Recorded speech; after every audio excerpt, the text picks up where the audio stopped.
নমস্কার বন্ধুরা, আজকে আবার চলে এসেছি আর একটা রেসিপি নিয়ে। তো আজকে বানাবো ফ্রুট কাস্টার্ড।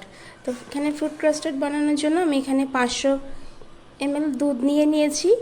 আর এখানে নিয়েছি আম একটা ছোট করে টুকরো করে নিয়েছি, আর কলা নিয়েছি, বেদানা, আপেল, কাজু, কিশমিশ, আর এখানে কটা কালো কিশমিশ নিয়েছি।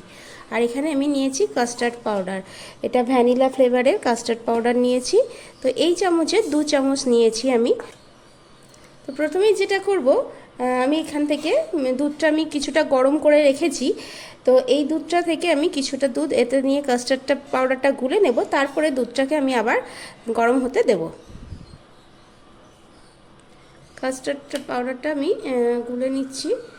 এটা যেন একদম দানা দানা না থাকে, একদম পুরো লিকুইড হয়ে যায়, কারণ দানা দানা থাকলে খাওয়ার সময় ভালো লাগবে না।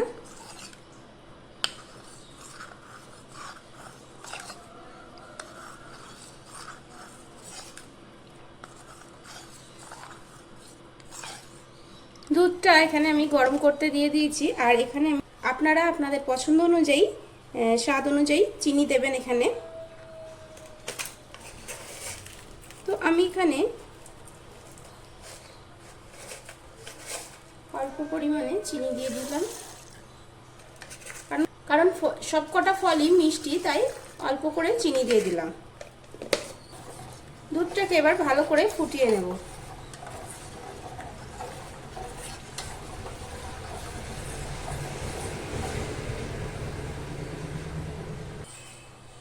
দেখুন দুধটা ফুটে উঠেছে খুব ভালো মতো। এবার আমি গ্যাসের ফ্লেমটা লো করে দিয়ে আস্তে আস্তে করে কাস্টার্ড যেটা গুলে রেখেছিলাম ওটা আমি দেব, আর চামচ দিয়ে নাড়তে থাকবো।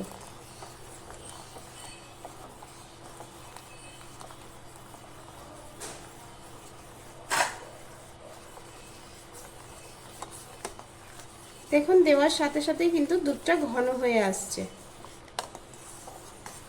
আর এটা আমি খুব ঘন করব না, কারণ আমার খুব ঘন কাস্টার্ড পছন্দ হয় না, একটু পাতলা মতো থাকলে ভালো লাগে খেতে। এটা হয়ে এসছে, এবার এটাকে আমি বন্ধ করে দেব, আর অন্য পাত্রে ঢেলে নিয়ে একটু ঠান্ডা করে নেব, তারপরে আমি ফলগুলো মিশিয়ে নেব। কারণ গরমকালে খাওয়ার জন্য এটা খুব ভালো একটা রেসিপি, আর খুব চটজলদিও হয়ে যায়। এবার গ্যাসের ফ্লেমটা অফ করে দিলাম। কাস্টার্ডের সাথে দুধটা মিলিয়ে বেশ ঠান্ডা হয়ে এসছে। এর মধ্যে আমি ফলগুলো দিয়ে দেবো, আপনারা আপনাদের পছন্দ অনুযায়ী ফল দিতে পারেন। আমি এখানে প্রথমে আপেলগুলো দিয়ে দিলাম, কাজু বাদাম, কিশমিশ। আমি এখানে 2টো আপেল ব্যবহার করেছি।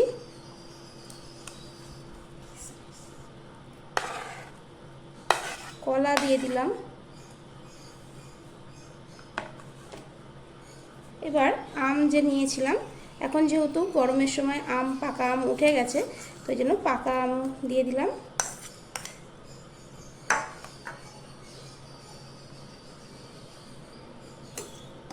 সমস্ত ফলগুলো দিয়ে মিশিয়ে নেওয়া হয়ে গেছে। এবার ওপর দিয়ে আমি কিছুটা বেদানা দিয়ে দিচ্ছি, দেখতেও ভালো লাগবে, খেতেও তো অবশ্যই ভালো লাগবে। দেখুন বন্ধুরা, তৈরি হয়ে গেছে আমার ফ্রুট কাস্টার্ড। তো আমার এই রেসিপিটা যদি আপনাদের ভালো লেগে থাকে, তাহলে আপনারাও অবশ্যই একবার বাড়িতে ট্রাই করবেন। পরের দিন আবার দেখাবে অন্য এক ভিডিও নিয়ে, অন্য এক রেসিপি নিয়ে। ভালো থাকবেন, সুস্থ থাকবেন, ধন্যবাদ, টাটা।